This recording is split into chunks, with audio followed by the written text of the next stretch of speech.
তো গাইস শেষবারের মতো কলেজ যাচ্ছে আমরা ব্লগে চলে আসলাম। আমাদের হঠাৎ আতঙ্ক সব সদস্য আসেনি, সবাই আসেনি এখনো। সামার বড় দা ওয়েব আছে, ভক্ত গরমে সবাই আসেনি। আবিদ ভাই এখানে আছে, বিদায় অনুষ্ঠানে চলে আসলাম। অবশেষে অনেক স্মৃতি কাতর জড়িয়ে রয়েছে আমাদের, প্রচুর স্মৃতি আছে।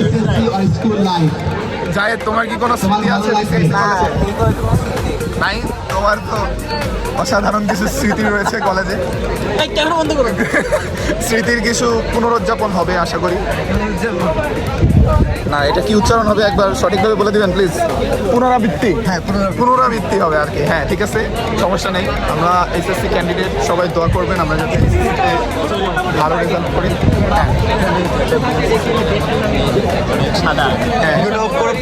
কিন্তু একটা সুন্দর মেয়ে আমরা দেখেছি।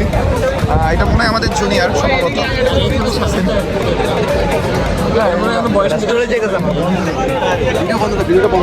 আচ্ছা, ঠিক আছে, আমরা আবারও আসবো। আমাদের যখন খাবারগুলো দিবে তখন আমরা আবার ভিডিওতে আসবো। সো দেখতে দেখতে আমাদের আরেকজন মেম্বার মুবাশির সাবাব চলে এসেছে। তো এখন আমরা একটু আবার কুশল বিনিময় করে নিব।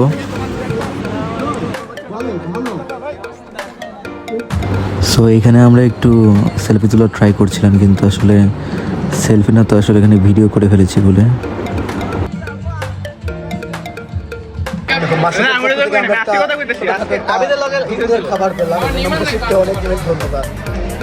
জায়েদ, মাসুকের খাবার খেয়ে কেমন লাগলো তোমার?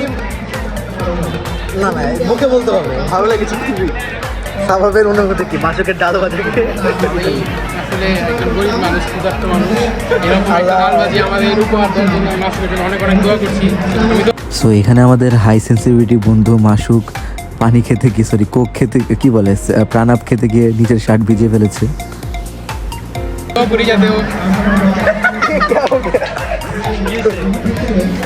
আর এদিকে আছে আমাদের, কি বলবো, ভাইটা সম্পর্কে আমি আসলে কিছু বলতে পারছি না। এটা খুবই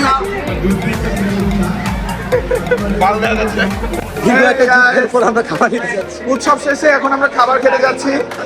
খাবারটা নিয়ে আমরা বাসায় চলে যাব। অসাধারণ কিছু সাংস্কৃতিক অনুষ্ঠান হলো, কিন্তু একটা ভালো লাগেনি, খালি একটা মেয়ে একটু বিনোদন।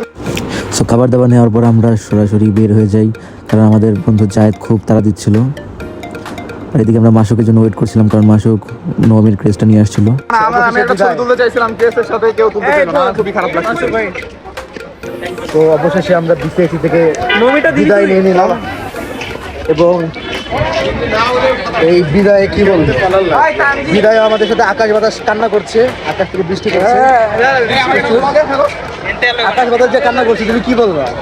খুবই খারাপ লাগতেছে, যদিও চলে যাচ্ছি। চায়ের বেলকনি, হ্যাঁ অবশ্যই। সো কলেজ থেকে বের হওয়ার পর আমরা সরাসরি চলে যাই বেলকনিতে একটু চা এবং কোল্ড ড্রিঙ্কস খাওয়ার জন্য। সো এখানে আমাদের আরেকটি বন্ধু, আমাদের মিস্টার প্রণয় ভাই চলে আসে, এবং এখন খুব বৃষ্টি নেমেছিল মুষলধারে। এই বৃষ্টিটাও যেন আমাদের বিদায়কে আরও মনোমুগ্ধকর মুহূর্ত করে দেয়। সো এটাই ছিল আমাদের বিদায়ের দিন বিসিআইসি কলেজ থেকে। কিন্তু এই বিদায় আমাদের শেষ বিদায় নয়, এটা জাস্ট একটা, কি বলে, নতুন জীবনের একটি নতুন ধাপে প্রবেশ আর কি। সো এরকম ব্লগ আর হয়তো হবে না কলেজে, এরপর ইনশাল্লাহ আমাদের ভার্সিটিতে সবার সাথে আবার দেখা হবে ইনশাআল্লাহ।